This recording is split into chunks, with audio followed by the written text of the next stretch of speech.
What's up? Today is May 5th, Cinco de Mayo. This is actually my May 5th take two. It's the first time I was doing a May 5th Cinco de Mayo um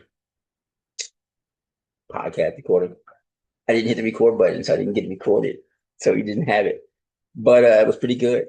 If I must say so myself. But this is take two. And the reason why it's important was important to do a show or recording or taping on May 5th, but that is 1 week away, May 5th, from the May 12th municipal and state elections in New Jersey, specifically Newark, New Jersey, and Irvington, New Jersey, mainly Irvington, New Jersey. I used to cover Irvington, New Jersey. I cover Newark too, as a reporter, journalist, and editor. But that's I fit the Cinco de Mayo. It was actually is actually the birth date of a woman. She was Latina, and it was Taco Tuesday because Cinco de Mayo on a Tuesday this year. It was Taco Tuesday. It was Cinco de Mayo, and it was a Latina woman's birthday all on the same day. So she had to try. She had the trifecta, the Spanish trifecta, which was cool, right? In my opinion. And so congratulations to her for her birthday. I'll try to get her name. I can't remember her name, but she was good. For my point of purposes, I wanted to do this on the 5th because I wanted to do a show on before the May 12th election on Saturday, May 9th or maybe May 10th. But I didn't realize May 10th is Mother's Day. But I was trying to get Elouise McDaniel on my show to have her around because I've been wanting to do a show with Elouise once I decided when I came back to Jersey. And I was going to do a show. I wanted to put her up there because I think that Elouise McDaniel is a good example of intelligent, strong Black woman, motivated, and also civic minded, homeowner, not a business woman because she's not in business, but active in the community, cares about the community, and smart and tenacious too. Elouise McDaniel, Black woman, right? She's a retired Newark teacher, lived in Irvington for many years on the home at the top of Chancellor Avenue, next to the old hospital, but now it's housing development, apartment complex, I believe. But she was president of her block association, and then she became president of the Irvington Joint Block Association Coalition. The Irvington Joint Block Association, IJBAC, right? And that was just a group of block associations that got together in town to work together for their mutual interest in terms of services, issues, trying to get a voting block, trying to form some kind of I don't want to say organized opposition against the dominant Team Irvington or Team Irvington Strong political organization, social political organization that runs the town, currently under Mayor Tony Voss, but previously under City Council President and Essex County. They used to be called freeholders, but then they realized that freeholder had bad historical ties in terms of slavery and land ownership. So recently they changed the commissioner. So Essex County Commissioner Debelau Beasley. He's also the visionary. He's Irvington's version of MLK, but he's a Muslim. He was a Muslim, but he's the Black gentleman, Black American gentleman, descended from Black Africans who were kidnapped, raped, robbed, tortured, and then enslaved here in America. But like many parts of New Jersey and parts of America, when Black Americans got to Irvington, it was discrimination. And, they faced discrimination. Nobody wanted them. The people who were living there, the dominant groups, Irish, Italian, others, Polish, they didn't want the Black people there. And so when Bilal and the other, I don't want to call them the Black pioneers, but when they came to come into Irvington, they decided they needed to unite and unify. And he was the guy who came up with a plan to get organized. And I don't want to say to take power in town, but to get organized and take power in town, right? And this is an American democracy, and Debelau Beasley's the guy who taught me this, right? Really taught me this. Outside of the civics I learned in high school, college, or whatever. But my best lesson in American politics came from Debelau Beasley. And it's not rocket science. You don't have to be a wizard to do any of that kind of stuff. You just need to be organized. You need to have a plan of action, and you need to know what you want to accomplish. And in this terms of what Believe It, he did, he wanted to empower the Black community in Irvington, right? Because if you've got the numbers wherever you are in American democracy, really not democracy in the true Greek sense of the word, right? In the Western tradition, we have representative democracy, I guess. But even then, there's been centuries of disenfranchisement for Black citizens and voters in particular. But yeah, he got organized and he formed Team Irvington, right? And then Team Irvington Strong came along after Mayor Voss. I want to call him his protege, but inheritor maybe. But that's the evolution of the Team Irvington organization that Bilal Beasley started in Irvington. And this was, I guess, what, the late 70s, early 80s, in mid 80s, right? When the first Black mayor, Mike Steele, and then first female Black mayor, Sarah Boast, right? On to Wayne Smith, and then most currently Tony Voss. But as Larry Hamm of the People's Organization for Progress always says, power concedes nothing. That people have power and you want some of it, or you want power to be responsive to your needs. You need to be active. And then, and in his case, Larry's case is agitation and protest, traditional protest and marching and organizing in the streets and rallying in the streets. Elouise McDaniel of the Irvington Joint Black Association Coalition. She got organized. They didn't take it to the streets. They took it to the town hall, community, city council meetings, public places where the public and members and taxpayers and homeowners are supposed to be able to go to watch what's going on, watch the government action, watch how their tax dollars are being spent, and keep an eye on things and hold people in power accountable, especially the people you vote directly into your town. Elouise happened to be part of maybe what is the opposition, if there was any opposition that we had and everything, because it really wasn't, because of the Laos and Team Irvington first, and now Team Irvington Strong. They control everything, right? They got all the votes, they got all the organization, and they just run it, right? Black power in action. But she was a concerned citizen. She had concerns. The whole woman was a taxpayer. As a Black woman is just whatever, and so she acted on that. She went to council meetings. She got involved. She had questions about things that's going on in town. She asked questions because she didn't like the questions. The answers she got to the questions or the things that were being done, and she went and filed what's called OPRA requests, right?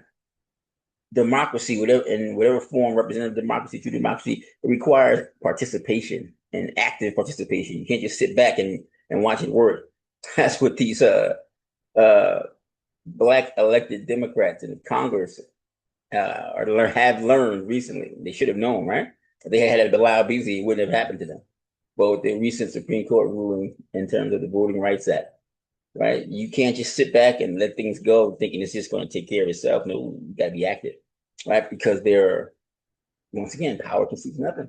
There's other people who want what they want and have things their way. They want to get rid of voting rights. They want to get rid of affirmative. They want to get rid of affirmative action. They don't think it's necessary. They don't think it's fair, right? Even though we had 400 years of demonstrated reasons why it was all necessary, right? For all practical means and purposes. Practical means getting Black people, especially, but minorities in America, the ability to vote and participate in the democracy, right?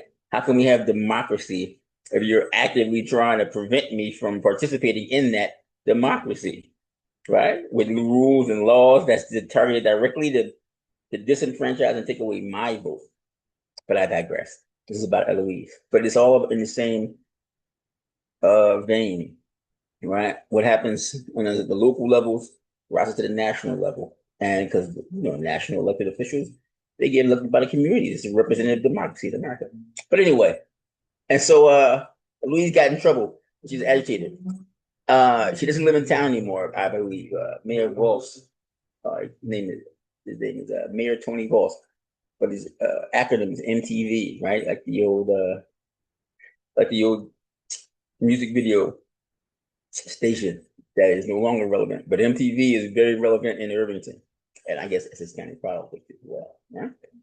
And New Jersey politics too. But Elouise's civic engagement it came with a price, which is the problem. People in power that be. This is, it's not black on black crime, but it's black on black, right?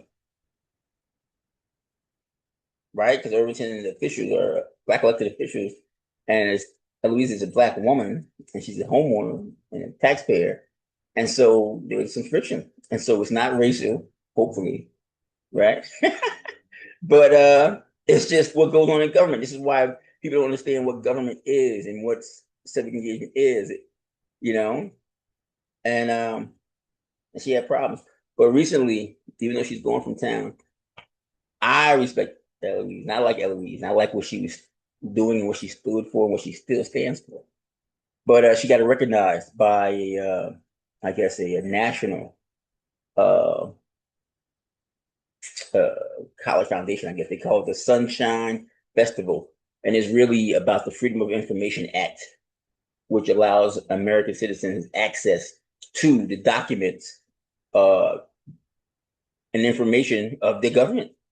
Here in New Jersey, it's called the Open Public Records Act, uh, or OPRA for short.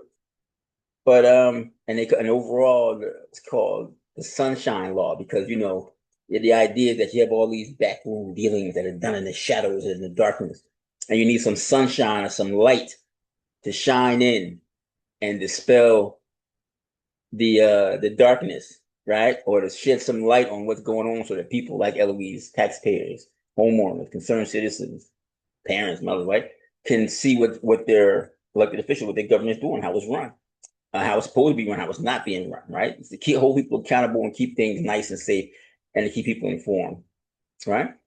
But everybody doesn't like sunshine, right? If you like bathroom deals, you like dealing in the darkness. And listen, I am a creature of the dark, right? Chris Black, right? But I don't mind the sunshine. I like light too. But some people, especially people who are doing things that they should not be doing, maybe or allegedly, they don't really want people to look at what they're doing. They don't want records, they don't want that kind of scrutiny that comes from the Sunshine Law, from Freedom of Information Act, also called FOIA, FOIA, or OPRA, Open Records Act here in New Jersey. But you got to do it, right? And so Elouise was recently, featured in a panel discussion that they had at their annual festival. It was in Washington, D.C. They invited Elouise down. One of the woman who moderated the panel discussion that Elouise is part of, she wrote a book and she featured Elouise as, one of these everyday citizen champions or people who fight for what's right and fight to get information and make good use of FOIA and OPRA and just do what it's supposed to do, right? To keep things above board, clear, and to keep everything straight. So you don't need to have dudes, right? If everybody's doing what they need to do. But the problem is, I don't want to say you have bad actors, but you have alleged bad actors. You have people who get in positions of power and authority and influence, and they don't always do the right thing.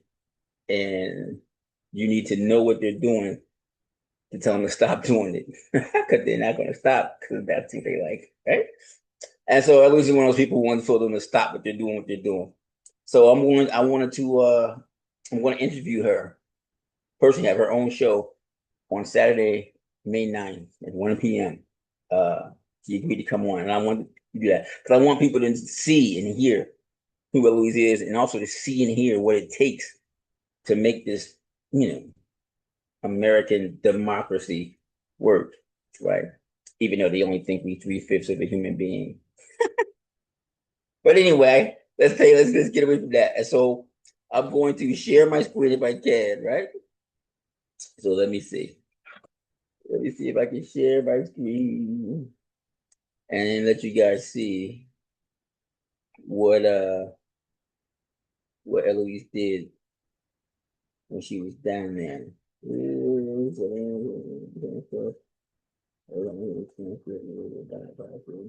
Where's my share? Where's the share?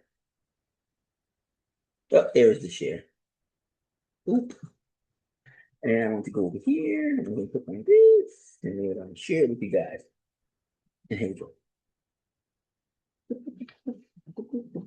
Recorded and will be posted at our website as well as YouTube. So you can check this out later or send it to others if you found it inspiring.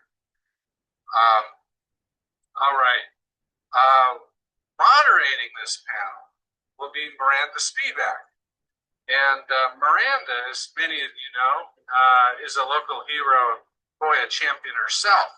Last year, she authored the book Backroom Deals in Our Backyards, How Government Secrecy Harms Our Communities, and the Local Heroes Fighting Back. She worked at the Washington Post as an editor and reporter on the Metro desk, has conducted research on freedom of information, and is vice president of the DC Open Government Coalition. So she's the perfect one to moderate and lead this conversation with our four champions and you all. So with that, Miranda, please take it away. Thanks, Dave, and welcome everybody. I think you've heard all the laments. We saw it in some of the data that were produced yesterday, which is that users of open records laws are generally older, white, male, and of course businesses, as we all know, are the big users. So what I want to have you understand and enjoy today is the idea that this is also what the FOIA world can look like. And these folks are both, we have two, in my book I call accidental activists. These are not people who signed up for this. They get into this because something goes wrong in their communities and they decide to peel back the information and try to find out what's going on. And then we have two young journalists who are, and I mean young. Isabel is a freshman in college and she did a lot of her FOIA work while she was in high school. And Alex, who is a senior, right, at Michigan State, he did a lot of FOIA work in high school too. So there's a lot of hope for the future of FOIA. I also want to point out yesterday that the former head of the Mexico Instituto Nacional de Acceso a la Información, Blanca Lidia Ibarra, spoke in Margaret Cuoca's session yesterday, if you didn't hear it, and she said that in Mexico, the users of FOIA are considered elitists, and I think that's also a problem we have in the United States, something to think about. Anyway, these folks will tell you their stories, and then we're going to speak a little bit among ourselves, have a little conversation, and then I want to open it up to audience questions, because I think that's where we can also have a really robust discussion. So first up is Elouise McDaniel, and she was from Irvington, New Jersey, where she did her open records work. She is a retired school teacher, and now my dad say how old you are? 86 years old. So I'm going to have Elouise start off and tell you her story, and we're going to try to keep these to 5 to 6. I wanted to pause there for a second.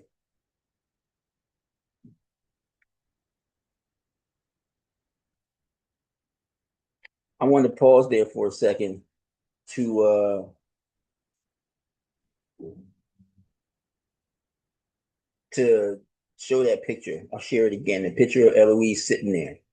And we always hear this idea of strong Black woman, right? And like I said, a lot of times, the stereotype when we say strong or whatever, you think of like, physically imposing, physically big, Queen Latifah, right? I don't want to take it there because, it's got a lot of racial stereotypes and whatever, but, Miami from Born with the Wind, who was not a stereotype at all, but it was a real historical foundation. But these larger, physically larger outspoken, vocal black women. I don't say the stereotype, but you know, the whole idea of strong black woman, right? And you look at Elouise, and she looks like a frail, and she describes herself as an old woman, thinks like a frail old lady, but inside, right? Inside, tough, right? Mentally tough, right? Uh, yeah, and that's strong black woman, baby. So I'm going to share this again, and just wanted to say that as an aside. So we'll go back. All right. And like I said, it's the Sunshine Fest 2026.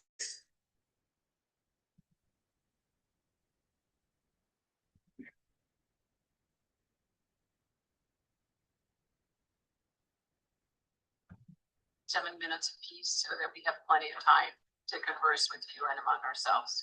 Ray Elouise. Okay, good morning.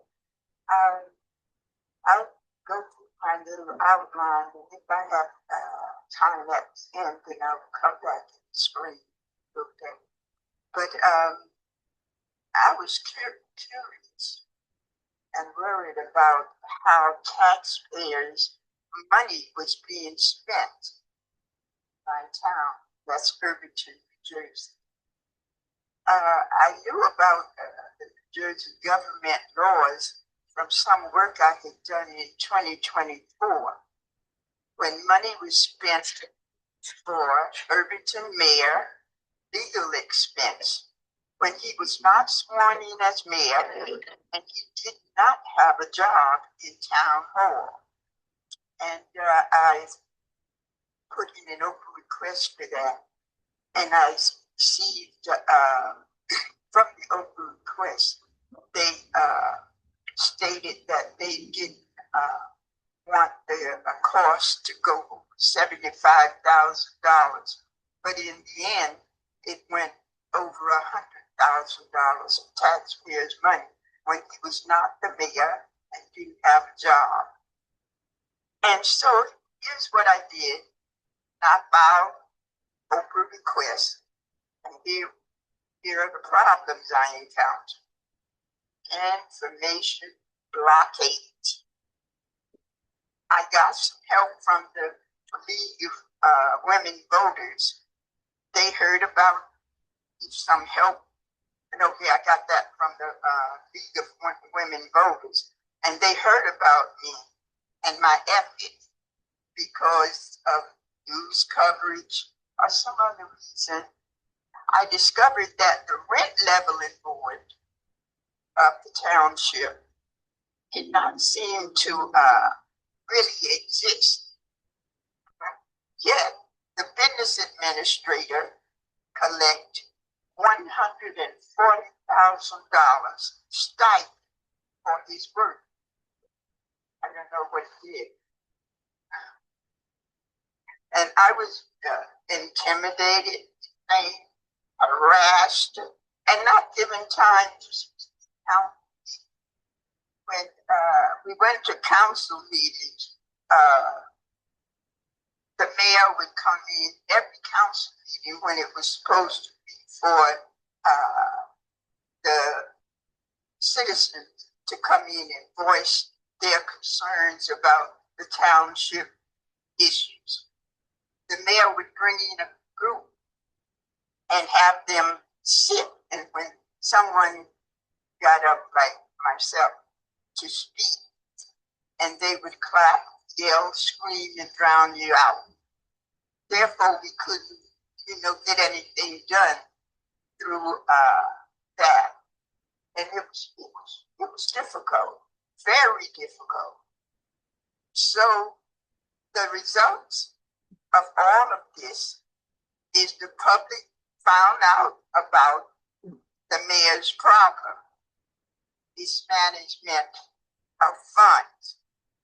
And when they did, the New Jersey State Comptroller's Office, they wrote an article and they got in touch with the governor at that time and asked the governor and the Department of Community Affairs to come in and monitor Irvington finance because it was in disarray. And I don't know what happened with that. I didn't read anything else about if the governor and the Department of Community Affairs sent someone out to monitor the town. But if they should have, because we needed it. But the mayor is still in on. He is running for mayor again.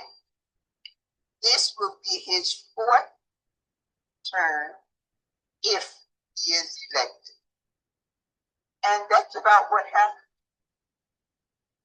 Except that you were also sued by the town, right? Oh yes. For being a vexatious, but they didn't use that term, requester. And the headline said, senior citizen sued by. Yeah. The township filed a complaint against me and said I asked for too many open public records. So what happened is when I got the complaint, I filled it out and took it to the courthouse. And then I found out about, someone read about what happened. And the American Civil Liberties Union paid me to my aid and my attorney. I think I call her name C.J. Griffin. They really helped me. And the township dropped the complaint immediately.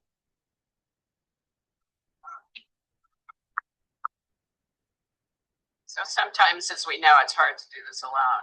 Our next speaker. Yeah, I want to chime in a little bit, if I may. Yeah, because Elouise is, I don't know if she's, she's got to keep her time. But listen, they really did, the township really did press her and treat her like she was the enemy. I mean, so when she's talking about going to council meetings, yeah, and like you see, she's a physically, small, older woman. And this is what she was doing for years, because she's talking about 2024. But I've known her to be active since, and I covered Irvington since what, 15, 20 years, right? And so she's been active a long time.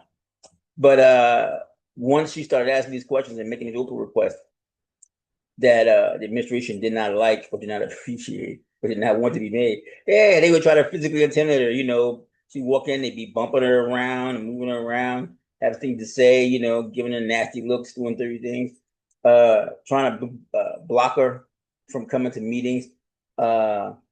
Even one year she decided she's going to actually run for office, and they put out a full court press to prevent her from actually getting approved to run for office, because you gotta get signed petitions. You gotta get your petition signed by registered voters in the township and residents.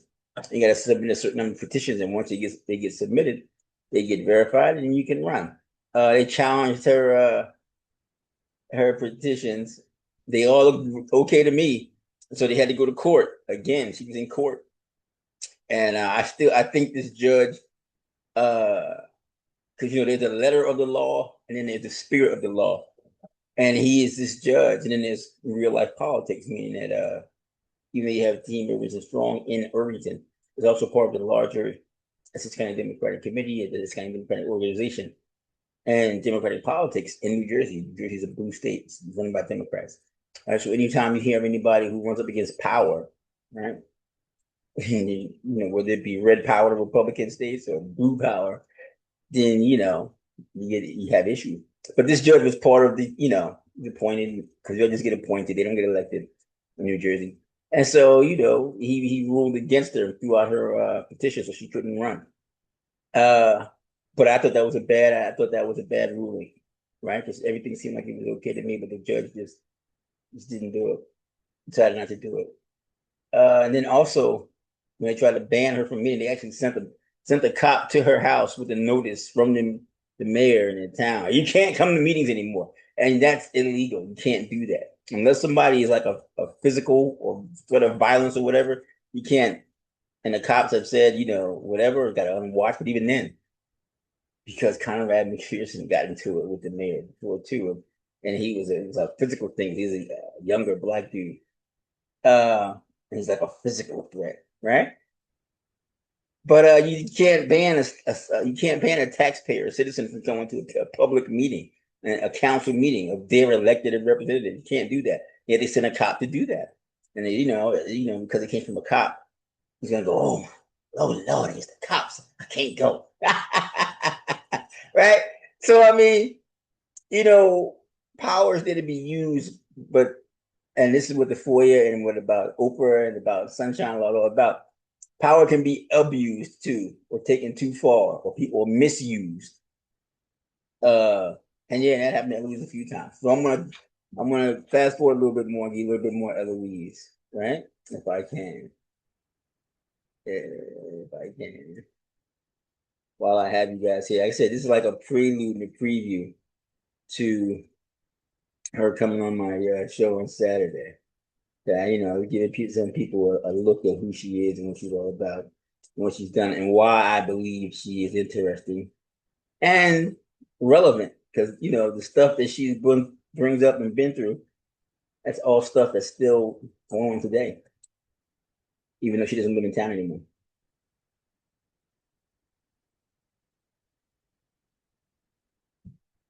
If it'll play, are you playing? Sorry, Elouise, excuse me. Isabel just gave us some great advice. I think that maybe, well, I think what I would have done was put a little more efforts towards the open public records, because they would take like maybe sometimes 2-3 months, and I would fill out a denial request with the local government service. And so maybe I should have put a little more effort and go through maybe to just continuing, but I didn't know at that time what to do. So do you mean sort of pushing them harder? Pushing them fulfill harder. The timeline that they're supposed to fulfill, Yes. that so many of them And do not fulfill. right, and that's when I filled out the denial request form that the state had. And how I got that is I went online and I found it, and I filled it out and sent it down to Trenton. And Trenton wasn't very good at responding either. Some of them, they didn't respond at all. All right. Yeah, see, that's what I mean about being tenacious, right? And because what Elouise is talking about, and what the discussion we just for at the panel, Catalin Gordon, another homeowner taxpayer, but this time in a different city, New Jersey, in Orange, New Jersey, we do the same thing, making public records requests, OPRA requests, and it goes through the city clerk, and then you never hear anything, or they don't want to do it. The clerk doesn't want to process it. The township doesn't want to. The administration doesn't want you to have it, and so they just drag their feet, and they drag their feet, and they hope you'll forget about it, and just drop it and let it go. Oh, I couldn't get the information out of that. But you have to be tenacious, like Elouise was in Irvington, and follow up, and you got to report it when they don't do what they're supposed to do, or like Catalin Gordon did in Orange, because Catalin had to go to court. Because Elouise was talking about she should have pressed, but Catalin had to go to court, and I think it's like a year or two, and she a couple of times, to get the information that she asked for. That's legitimately should be available to citizens. It's public information, but they just don't want to let you have it, and so they drag you through the middle, and they be in the administration, and also through the city clerk. That's why in Irvington, Elouise, for all the difficulties she encountered, she was fortunate because she had Harold Weiner as the township clerk of Irvington. He was a master clerk, meaning he had done all the certifications and risen to like the highest level of being a municipal clerk in the state of New Jersey.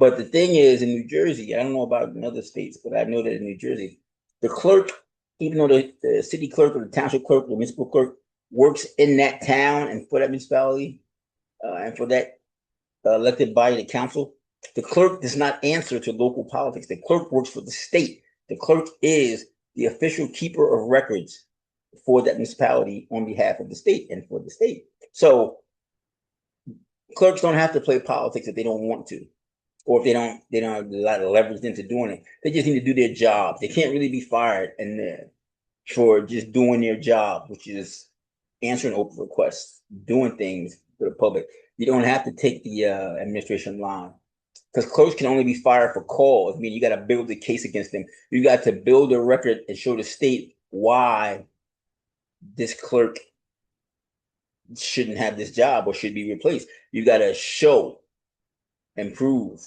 why the clerk shouldn't be working there. You got to, yeah, it's got to have documentation in the paper trail, and you got to show, because the clerk's office is supposed to be immune to local politics and different and changing administrations, because, you know, every administration comes in, they want to do what they want to do, but the clerk is supposed to be continuity because he or she is keeping the records of the municipality on behalf of the county and the state. Well, actually on behalf of the state. So it's gotta be steady. It's gotta be consistent. You can't just, you know, decide to do things differently just because a new administration gets in, a new mayor. Because they always want, all of them want to do what they want to do when they get in, but no. There's stuff happened before you got here. And in Orange, they brought in a clerk because Dwight Mitchell was out. Who was regular clerk. He was out, and they brought in a clerk with an administration. And she worked for that administration. She did whatever they asked her to do, which was a lot. It turns out, in legal terms, because Willis Edwards got prosecuted and a lot of bad things happened. The FBI got involved and all types of stuff in Orange, New Jersey, under Mayor what is his name? Dwayne Warren. And yeah, and that's why you got to have a good clerk in any municipality.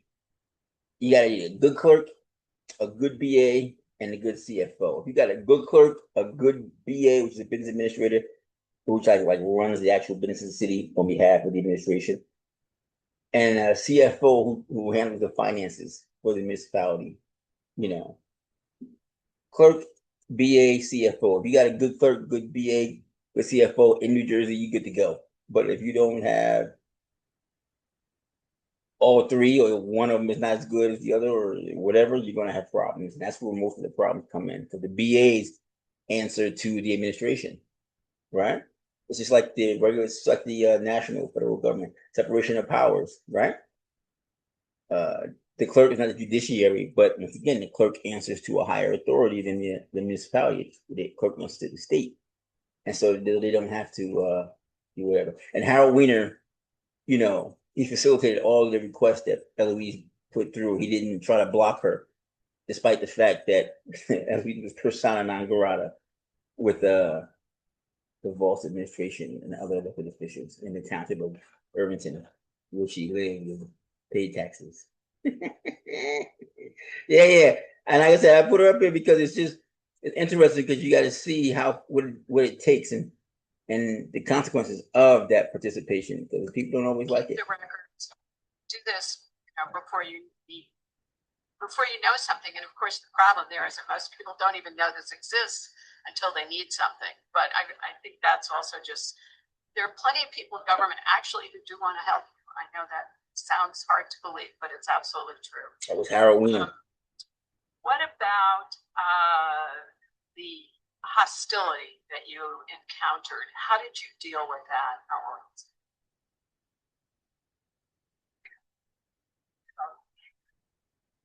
It was so bad. I was determined that I was going to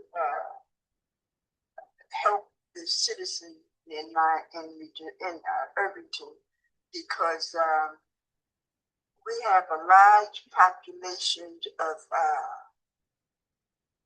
Haitians, and they didn't have a good command, or they do not have a good command of the English language. So they would come to me for help. And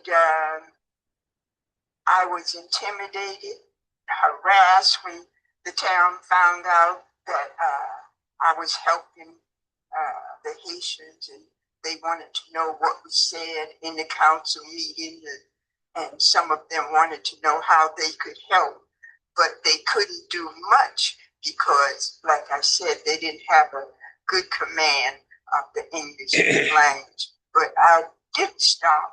I went to different organizations, and I read up on a lot of things that pulled up on the internet, and I just went on by myself, really. Thanks, Lori. Yeah, Lori's taken a lot of grief in her time. So the hostility. Yeah, that woman Lori. If you go to, it's on YouTube, and go watch the Sunshine Fest 2026. She's rich white woman, rich white community, right? Affluent. If you want to take away the race, but just got money. And she encountered some things and questions when they were raising the taxes on her property taxes, and assessed her property at a higher rate than other residents of her town. And it's, rich, white town. And they didn't like it. And so when she went to ask, they took her through changes. When she got involved and started asking questions and counting numbers and making open requests, they drug her through the mill. And when I say through the mill, they made her, get stuff through the teeth. She had to pay a lot of money to pursue her rights as a citizen and a taxpayer and a property owner. Right? It is your right. But once again, just because it's there, you have to defend it. Right? Thomas Jefferson talked about the tree of liberty having to be refreshed with the blood of patriots. Well, dude, that's not just in wars, but I don't know what you want to call the tree of democracy, but you got to put in blood, sweat, energy. And in the case of that second woman on the board, a lot of money and time. Like Elouise said, in Jersey, they don't really charge you. They don't make it prohibitively expensive to do OPRA requests. But the other places they do, and that's all to design to discourage people from asking questions and get about whatever I was trying to get. But doing all of this, I told you I was harassed, and but I still talked to people, and I told them I had someone to interpret for me for the Haitian community, and to let them know how to go about getting records or making a public request. And this is when they really harassed me. They took the benches out of the area where they used to let citizens come in and, voice their concerns about the issues in the township. So now they have been on Zoom ever since the COVID. So now, I try to explain to them that I didn't fill out an open request for this, that there are a lot of seniors who do not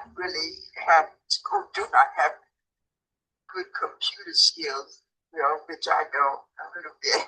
But anyway, and they don't even have access to a computer. And they didn't listen. So they took the benches so that the citizens couldn't come in. The citizens couldn't do anything. So now they come in on Zoom and they stay maybe for 10 minutes, 5 minutes, making $40,000 a year, and they didn't do anything about it. You did get some help from the ACLU, though, the American Civil Liberties. Yeah. So I'm just going to take a point of personal privilege and tell you all that I did write a book about people like Elouise and Lori. It's for sale here if you want to get it, but it also has a playbook for activism at the end that might also be helpful to people, especially people who don't know anything about open records until, as Megan said, they need it. Thanks to our great panel. Wait a minute, Miranda. Yes. Just real quick. No,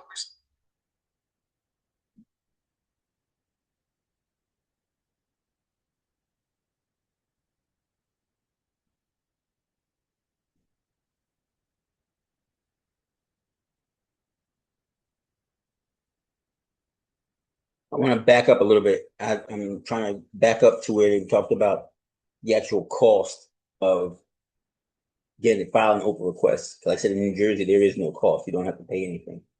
I said, if you're going to make physical copies, they might charge you for the copies, like in a printer or something, but there's no In cost. their communities, and to do that before you need something. So it's sort of a call for further civic engagement, getting to know the records keepers, how do they keep the records, and do this, before you know something. And of course, the problem there is that most people don't even know this exists until they need something. But I think that's also just, there are plenty of people in government actually who do want to help. I know that sounds hard to believe, but it's absolutely true. What about the hostility that you encountered? How did you deal with that, Elouise?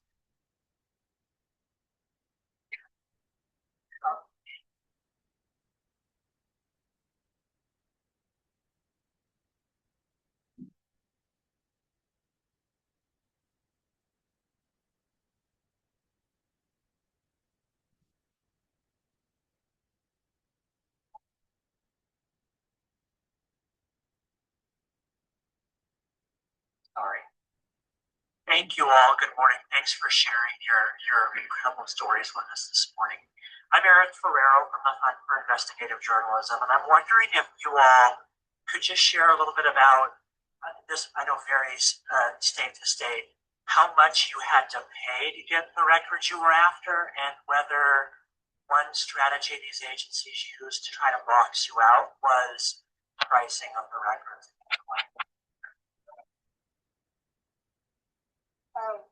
When I made the open public record request in New Jersey, we didn't have to pay for it. We go through the township first, and if they don't give you the records, you can send to the local government, local government public affairs, and they would respond. Like I said, sometimes it was months, and sometimes you didn't even get a response. Yeah, I just wanted to play. I wanted to play that particular bit. Even though I'm saying it requires effort, it's not, and it is some effort, but it's not, Herculean effort. You don't have to be Superman to do this. You don't have to be a rocket scientist to do this type of stuff. You just need to be concerned, and because there should be mechanisms in place. One of the problems with democracy and with stuff in America is that, like Elouise said, she keeps mentioning these accurate government services, community affairs. Those are all state agencies, the Department of Local Government Services, Department of Community Affairs. Those are like, agencies that you report to when you have difficulties and problems at the municipal level or township level, or wherever your city level, wherever you're at, or city officials or city clerks. Nobody wants to help you locally where you are. You go appeal to the county, you appeal to the state. You take it to a higher authority. The Supreme Court is the Supreme Court of the United States, SCOTUS, as they call it, is the highest legal authority. And that's where cases end up after they've been argued at the lower levels, and people, got rulings they didn't like, or they got rulings that were favorable, somebody appealed, and it gets all the way, rises all the way to the level of the Supreme Court. Then the Supreme Court, you got to go to the highest court in the land. So you need to track the history of a lot of these cases. Like I said, people who are upset about the Voting Rights Act stuff now. But I'm going to say it, man. Yeah, the Voting Rights Act, I don't feel threatened by it because, like I said, to me, in this day and age, then also this time, you need to be actively involved in your democracy, right? You can't sit back and let other people or tell you what you need to do or do for yourself. And also with your agenda, right? Because what's important to you is not what's important to anybody else. You don't really let other people raise your kids if you love your kids, right? You're concerned about your kids, you do it yourself. Because who's the best person to take care of your kids? You are, right? And and so it's the same thing like with the rights of Black voters and the voting right. And Black elected officials were not doing their jobs, right? You out there crying about this and worrying about Trump and Iran, but you're not taking care of your backyard, right? You're not doing your job in the community. You're not doing what's supposed to be done to protect the people who voted you into office and their right to vote. And then you look up and you over here screaming on behalf of somebody else and somebody undercut you and you go, oops, well, what you gonna do now? What you should have done before, hopefully, but you didn't do anything before. So that's why to me, people like Elouise are important because yeah, you gotta be active and involved. You gotta ask questions. And then when you ask questions and people don't give you the answers or they don't want to help you, who people who are there in the elected position or appointed jobs, city hall, town hall, wherever, and you go there and where all the information is and all the stuff that's supposed to be able to help you is, but then they don't want to help you.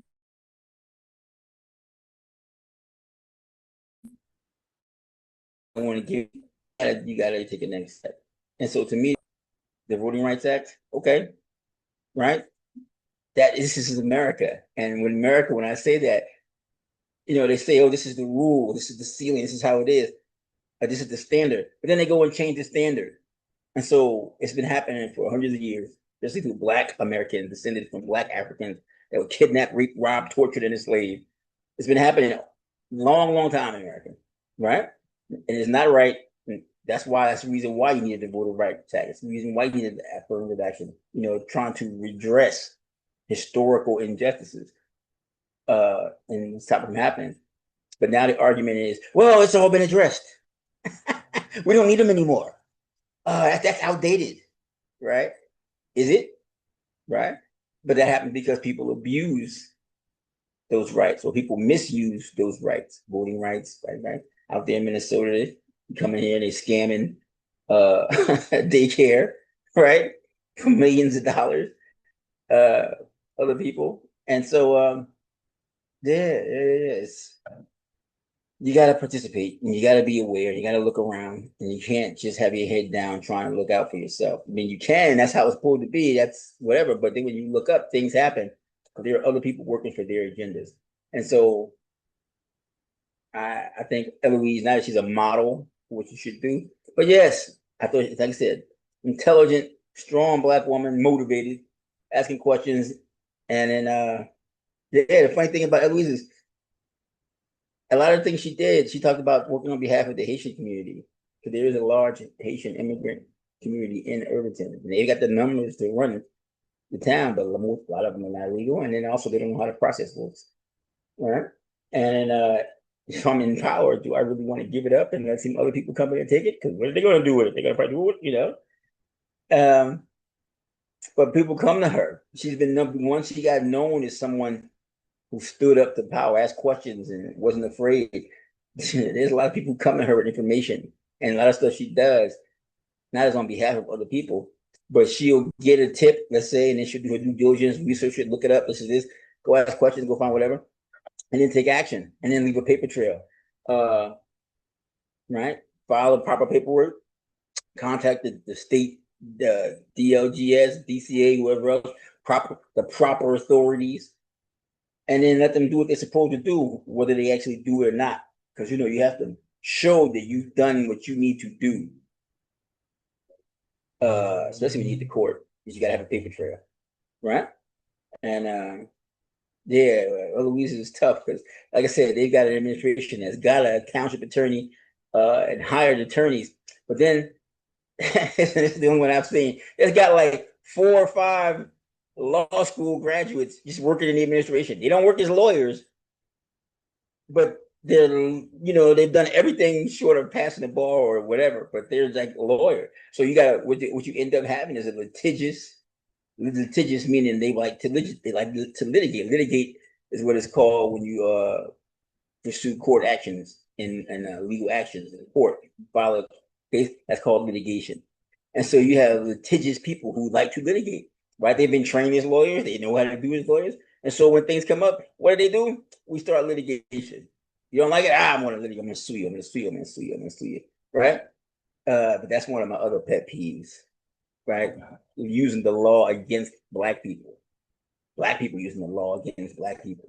I don't like that.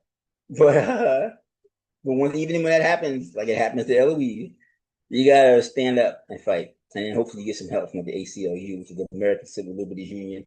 And then she mentioned the lawyer, the private attorney who helped her out. Because when lawyers are like guns, right? You don't bring a knife to a gunfight. You don't bring I don't say you don't bring a knife, but you don't bring I don't know, you don't bring a postal worker to a legal issue, right? You'll get you a lawyer, right? What? I mean, you whip your lawyer out. I whip my lawyer out, right? All right, and so that's what's up. So I'm going to post this on. I'm going to post this on C5 Black 25 Chris Black on YouTube. I'm going to also post this on Eklipse TV. It's ES episode, and I think this will be number 8. And then after this, when I interview Elouise in person, just talk to her about being Elouise and stuff like that, and why she does it and why she did it. I've invited Chief Chase to participate too, so we'll see. But that'll be on Eklipse TV, ESTV, so or the YouTube too, and then also C5 Black 25 on Instagram. So check it out. Check out these postings, and we'll see you again. And also, once again. Yeah, you have to be involved, right?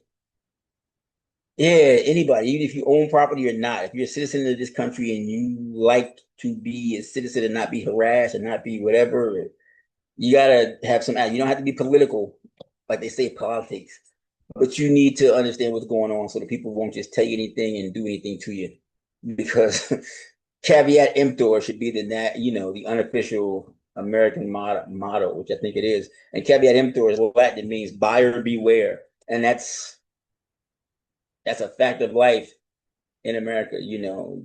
Buy, you don't know what you're going to get. And if you're not sitting out being active, I mean, other people are active, pushing their own agenda for what they want, then, you might get something you don't want. And then what's going to happen then, right? So take care. See you again.